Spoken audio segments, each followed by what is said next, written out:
everyone and welcome to today's session on cool tricks with Python.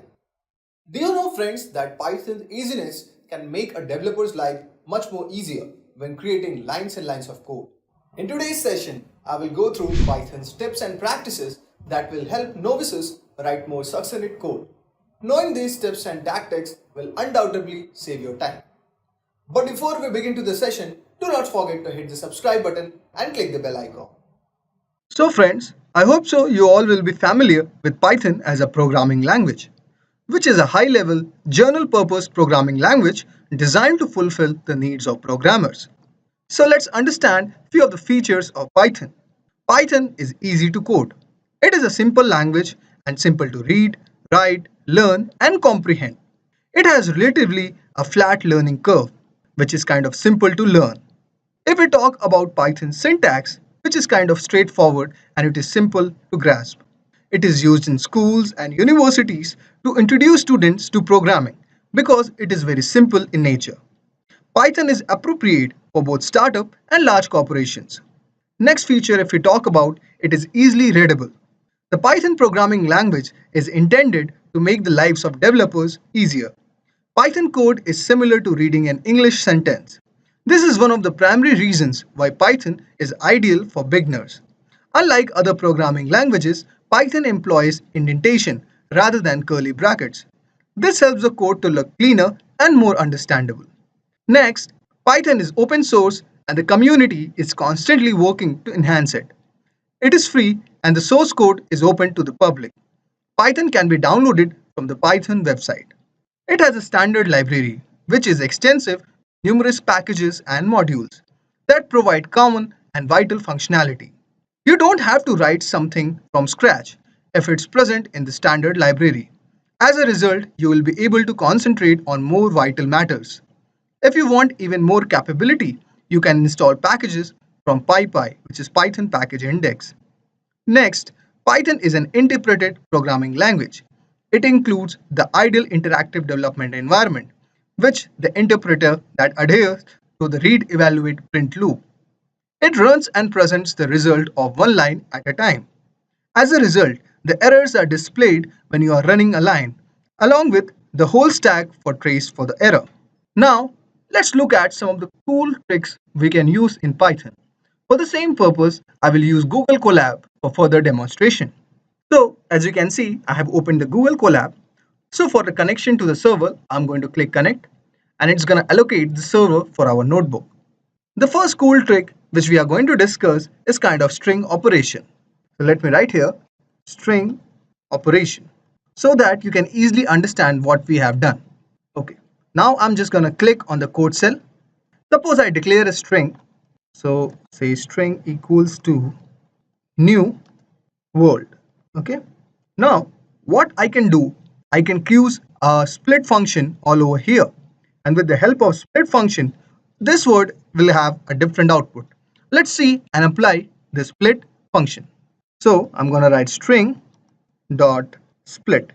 So whenever you are going to use the string split function along with any string or any variable which contains a string, you will have see that all these things will come under kind of a list output where your new and world will be different. So as you can see, suppose if I write something else, suppose if I write John Denver. So if I write something like this, so I will get an output as John Denver. So since as this is considered as just one string and I'm not given any space, so I'm going to give a space. Now this split function is going to treat both of them as different and they are going to print one by one. So this is one cool trick that you can use to split a string, which is using the string in the split function. Now let's code for the next. What I'm going to do next is I'm trying to reverse a string. Okay, this is also a cool trick which you can use it. Now let's try reverse a string. So I will declare a string as str equals to, suppose I write as Neil Young. Okay, now what I'm going to do here, I'm going to declare another variable, suppose as n equals to, then I'm going to store this variable inside this called n and I'm going to perform some operations here. Okay, so if I do something like this, then what we will see all over here is that Young and Neil are going to be reversed. Let's see. Okay, I'm not printed N, so let's print N. Okay. Now what you see all over here is every string has been reversed. So first it is taking Neil and then it's Young. So Young is reversed, then all the words are also reversed. Then G N U O Y. Then here as you can see, Neil has been reversed as Lian. So you can reverse with anything. Let me show you one more example. Suppose I try to write a simple one as hello world. When I try to run this, you can see everything is reversed. It takes the first string and reverses it. Now simply if I do it for 1, you can see the individual string is going to reverse. So this function basically what I have done is I have used, so basically this operation reverses a string. Now let's look at some of the other cool trick which I'm going to discuss, swapping of two numbers. So for the same purpose, I'm going to use a multivariable. Suppose I choose x as one variable and y as another variable. And I'm going to store some values. Suppose I say 100 and 110. Okay. Now x has been assigned a value of 100 and y has been assigned a value of 110. Now I'm going to print x and y. So as you can see, our values will be returned as 100 and 110. Now let's perform more operation and swap both of them. So if I say now our xy becomes yx. Okay. Now if I'm going to this time print x and y, then you will see we have swapped these two numbers. X will have been 110 and y will have been 100. Let's try to run it. So now as you can see the output, I have easily swapped the two numbers by using this. So this is also one of the very cool trick which you can use in Python. Yeah, as you have seen, I have showed you 3 of the examples and you can see how easily we are going to do things which are quite different, or you can say lengthier, in other languages. Suppose if I would have taken C++ as a language and performed these operations, then you can see the code would have been little bit lengthier than what we have done here. Now let's look at some of the other example. So next trick what I'm going to teach you all over here is we are going to create a single string from a list of string.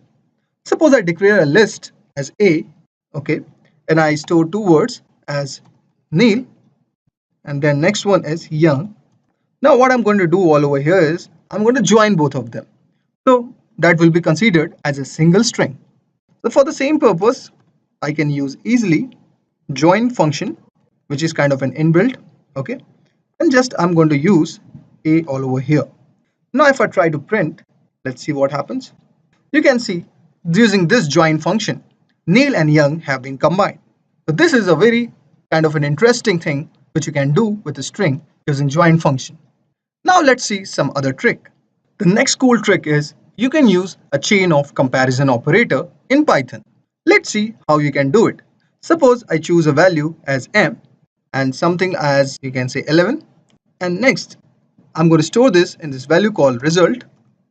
Then suppose I say your m is less than, suppose say 25, and it is equals to or say it is greater than 1. This is our first operation. Next if I say print result, it's very simple kind of thing. So I hope so you would be guessing the answer is right. It is true that m, which I has declared as 11, is greater than 1 and less than 25. Now let's use another. So what I can do all over here is suppose result is equal to, and if I say 1 less than m and it is also less than equal to suppose 9 or say 90.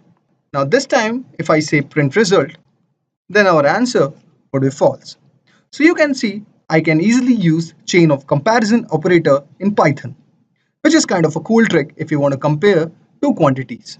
Next, I'm going to show you how to print the file path of imported modules.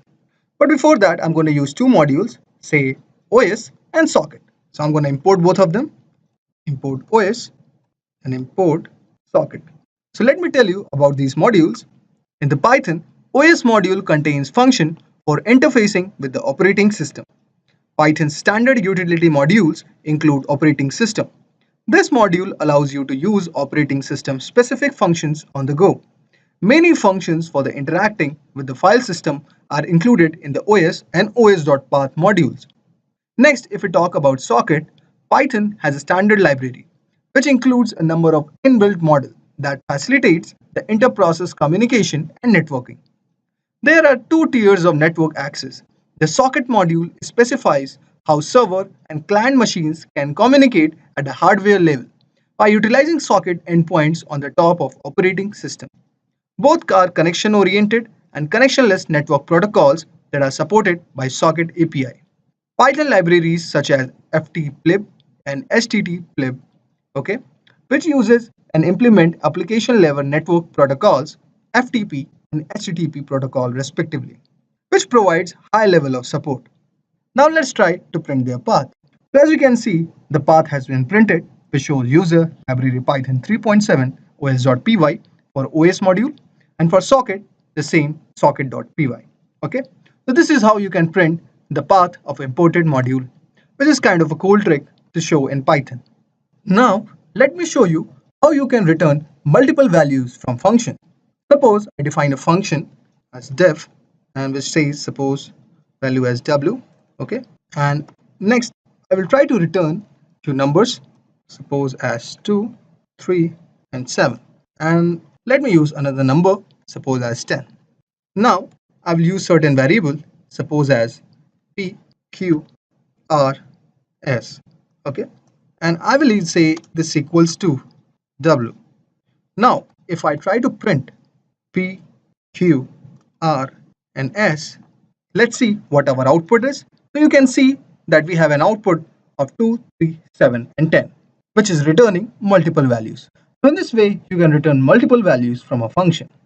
Next, we are going to see about zip function. Do you know, friends, that zip function when used in Python can make your work a little bit easier if you are working with lists or dictionaries, because it can combine several lists of same length. Let's see what we can do all over here.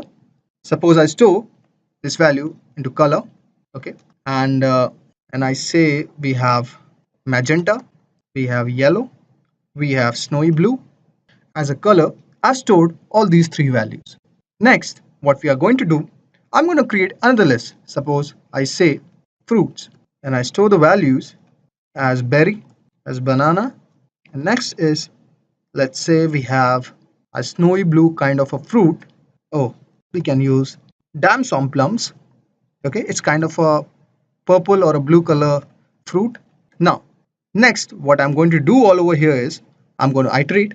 So, suppose if for C, suppose for color fruits in, then I'm going to use the zip function so that I can combine both of them.